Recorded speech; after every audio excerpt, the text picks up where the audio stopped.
হত দরিদ্র পরিবারের মেয়ে।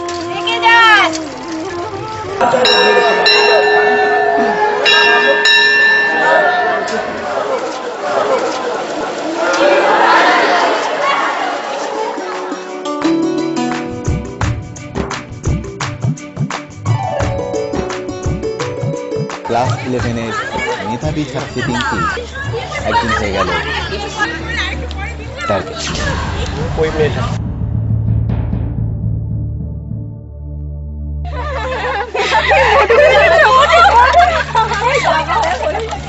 কি নাম? পিঙ্কি। কত দিবি? 25। পাক্কা? পাক্কা।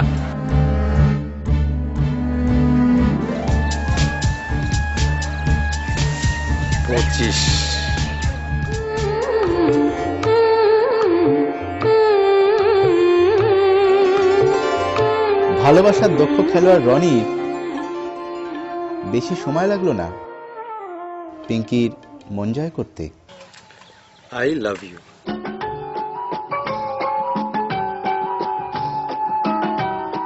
এটা রাখো, তোমার জন্য একটা ছোট্ট উপহার।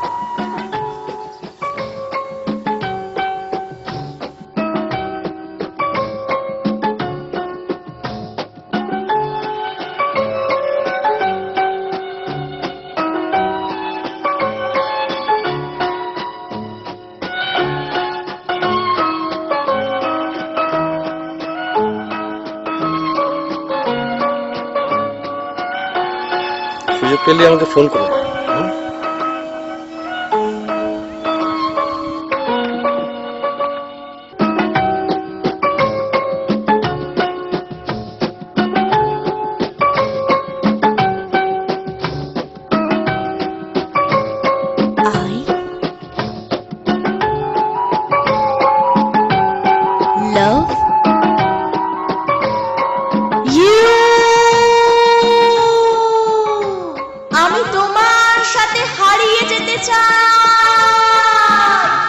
হারিয়ে গেল পিঙ্কি তার স্বপ্নের জগৎ থেকে নিষিদ্ধ পল্লীর অন্ধকারে।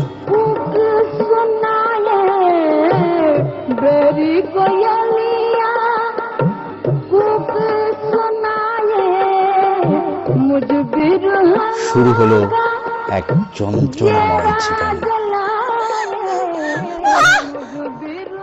আমাকে আর মেরো না, আমাকে আর মেরো না, আমি আর সহ্য করতে পারছি না। তোমার দুটো পায়ে পড়ি, আমাকে ছেড়ে দাও। সিগারেটটা সরাও, সিগারেটটা সরাও, আমি আর সহ্য করতে পারছি না।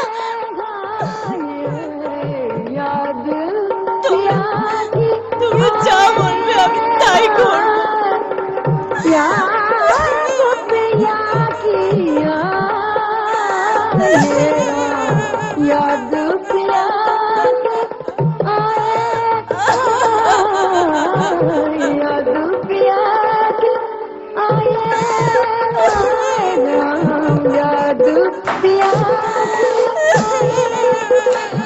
এই যন্ত্রণাময় জীবনেরও একদিন অবসান হলো।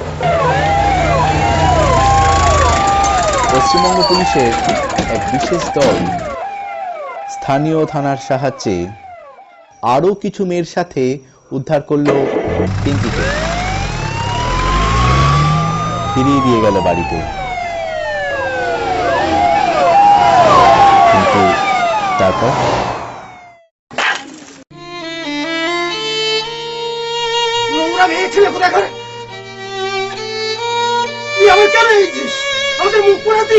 কি বলছো তুমি? ও তো আমাদেরই মেয়ে।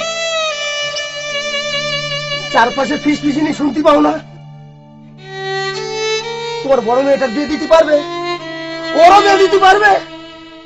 নষ্টা মেয়ে ছেলে কোথাকার।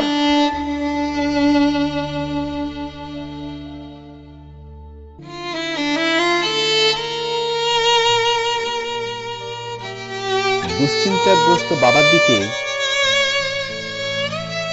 সাহায্যের হাত বাড়িয়ে দিল ভালো মানুষের ছদ্মবেশে থাকা আর এক নারী পাচারকারী দালাল বকুল মাসি। কিছুদিন বাইরে থাকলে গ্রামের লোক সব ভুলে যাবে। তখন তোর বড় মেয়ের বিয়ের জন্য কোনো অসুবিধা হবে না। যদি রাজি থাকিস তাহলে বল। আমি কালকে সকালবেলা কলকাতা যাচ্ছি, সঙ্গে করে নিয়ে যাব।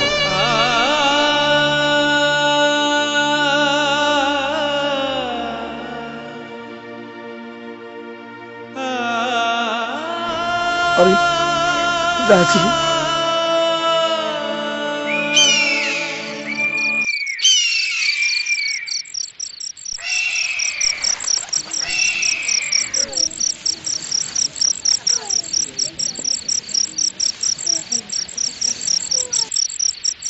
ওর জিনিসপত্রগুলো গুছিয়ে দিয়েছো?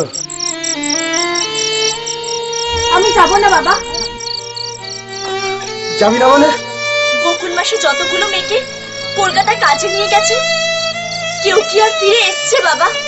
ও সব জানার দরকার নেই আমার। কাল যদি তুই না যাস তাহলে আমার মরা মুখ দেখবি।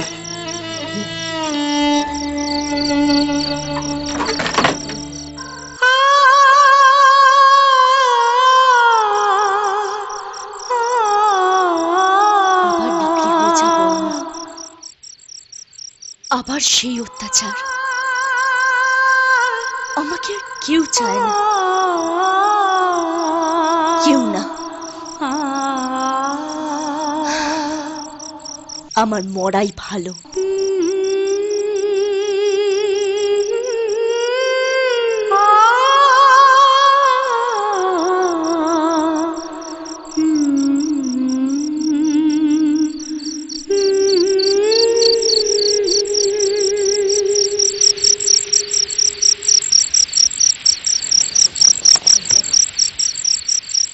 পিঙ্কি,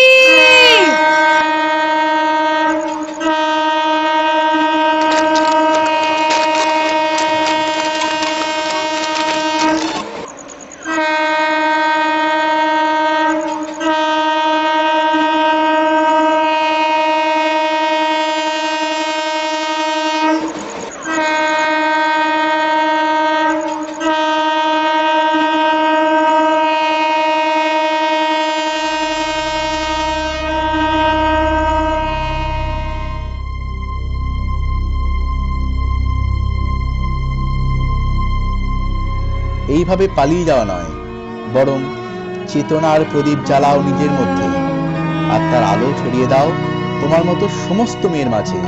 আগুনের পরশমণি ছোঁয়াও প্রাণে, এ জীবন পূর্ণ করো, এ জীবন